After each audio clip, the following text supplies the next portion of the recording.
Good afternoon from Atlanta. This is our second video sermon on the book of Ecclesiastes. It's entitled, "The Clock is Ticking." Thank you for listening to these messages.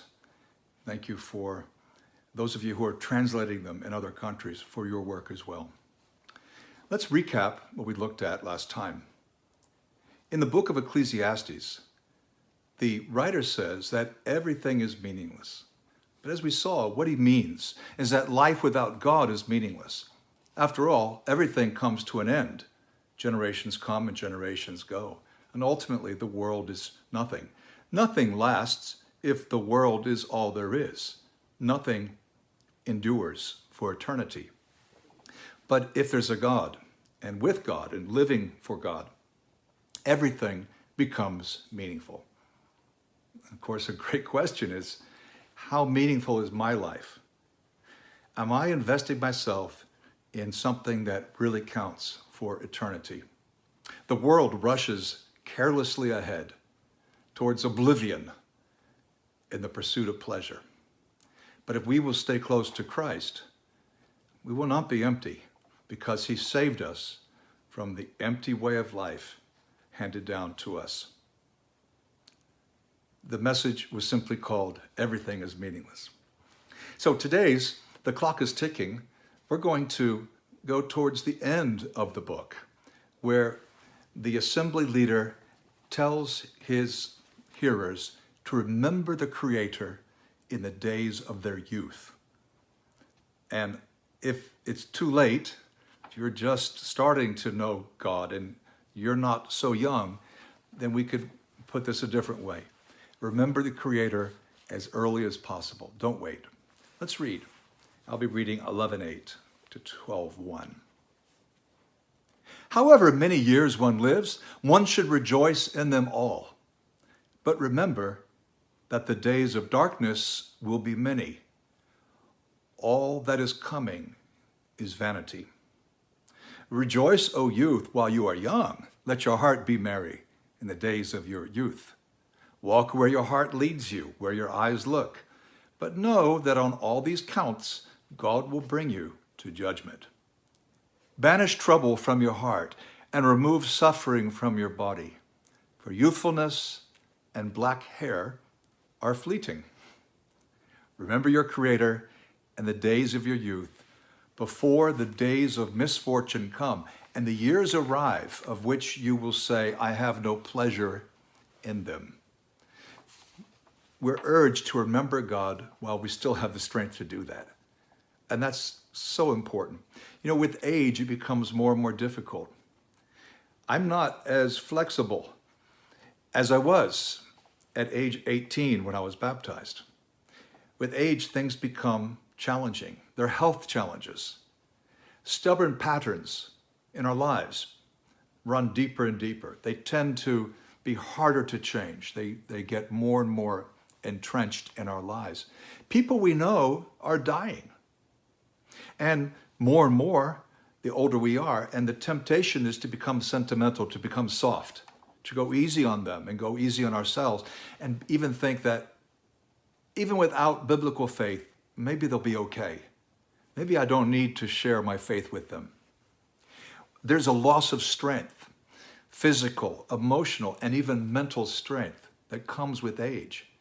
And we tend to live more and more indoors or in the past instead of living in the present and looking ahead to the future. And I think this describes aging worldwide. Now, thankfully, there are exceptions. People do become Christians in their old age. In our congregation here in Atlanta, one of the brothers baptized his father at age 94. When we were leading a church in Washington, we had a sister in our ministry who was 102 years old. Many people turn to God as the end draws near, but not most. Most older people will not do that. Death draws near, but they're not drawing near to God. And that's why it's always dangerous to wait. I'm challenged by this. Though I consider myself someone very motivated, who wants to make the most of his life. But I can see in my own self a pattern of slowing down, even of sometimes wanting to make excuses for why I'm not doing some things that I used to do all the time, even without a reminder. I came from a very good meeting today. One thing that was very refreshing, and the meeting was from people mostly in their 20s up to early 60s, but part of it was accountability, sharing goals, things that we're working on, things we think God wants us to do. How are we doing with those? And what goals will we set for next week? And I said, you know, it's just human nature. If there's not a goal, if something specific isn't articulated or written down, we tend not to do it. And especially for you who are older, like me. I'm talking now to my peers. Many of them are in their 60s. There are exceptions, but don't wait. In fact, with any decision, don't procrastinate. Solomon, or the writer of Ecclesiastes, is not an atheist.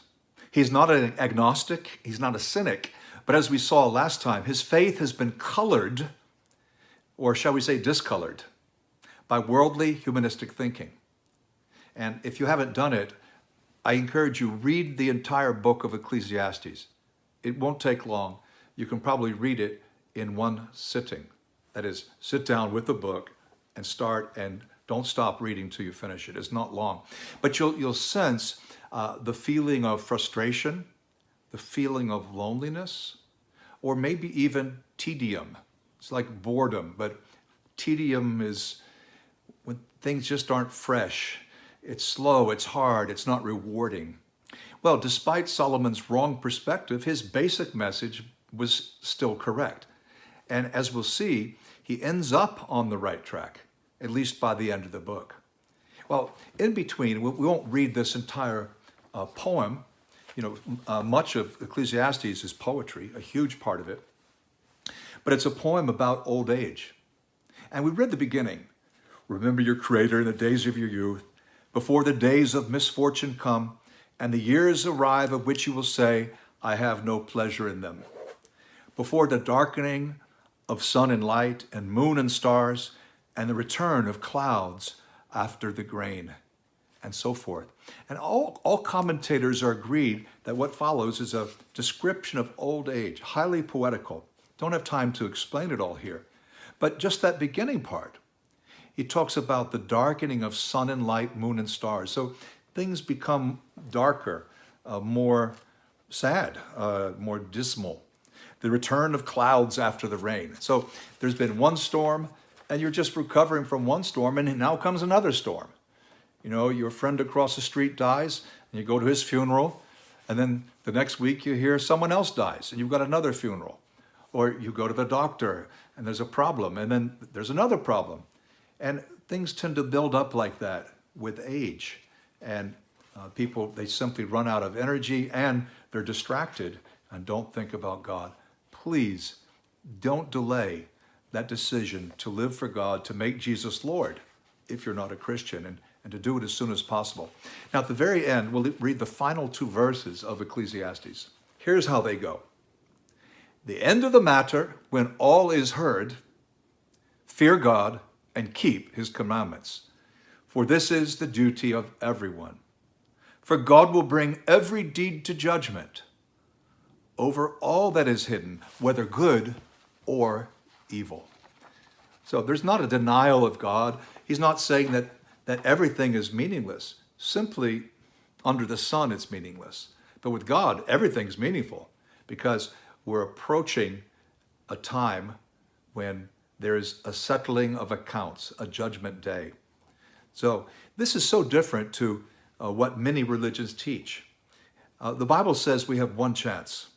In Eastern religions, and major religions like Hinduism and Buddhism, which together are probably 30% of the world, but there are other religions too, they view time as going in cycles.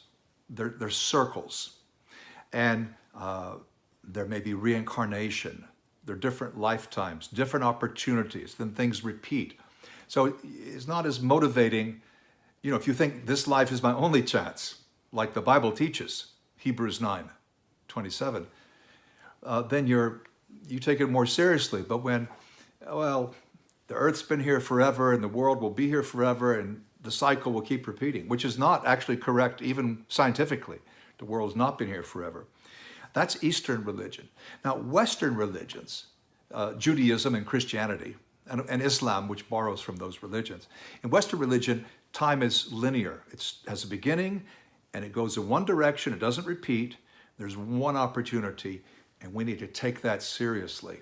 By the way, that's one reason I believe in the Bible, because what God revealed in Judaism and in Christianity in the Old and New Testaments matches up with, I think, the best of philosophy and science, and it just makes sense to me. Well, it's time to conclude. What are we to take from this message? The clock is ticking. Well, first, seek God as soon as possible, preferably while we are still young. He says that we need to fear God. Fear God. Respect, reverence, not joking and being silly, being flippant about God, being respectful. Respectful in prayer, respectful in worship, respectful in our lives. Fearing God means obeying God, because the fear of God is the beginning of wisdom. That's an important principle we see repeated many times in Proverbs and Job. Oh, and here in Ecclesiastes, even in Psalms. We need to obey him. Is there maybe one command that comes to mind that right now you know you're not obeying? That you'd say, yes, I wouldn't want judgment to be tomorrow because I'm not really taking this seriously? Obedience is part of the Christian life. We need to prepare for judgment. We need to prepare for death. Even though we may not know, we will not know the meaning of everything. Life can still be meaningful. Even though we don't know the future or what good things may come or bad things, we may not know the future, but we know the one who holds the future in his hands, and we trust him. Often when I go to pray, I walk in a graveyard. I walk in a cemetery. I find it sobering. And often I notice what is on the tombstone, how long the person lived. Did he die as an infant? Did she outlive her husband? Is the spouse still alive? Are these all the children? What's happened? Because the cemeteries tell stories. Well, sometimes I see poetry on tombstones, and maybe you've seen this one. It goes like this, and I think it would be appropriate if it were an appendix to Ecclesiastes. I'll read this.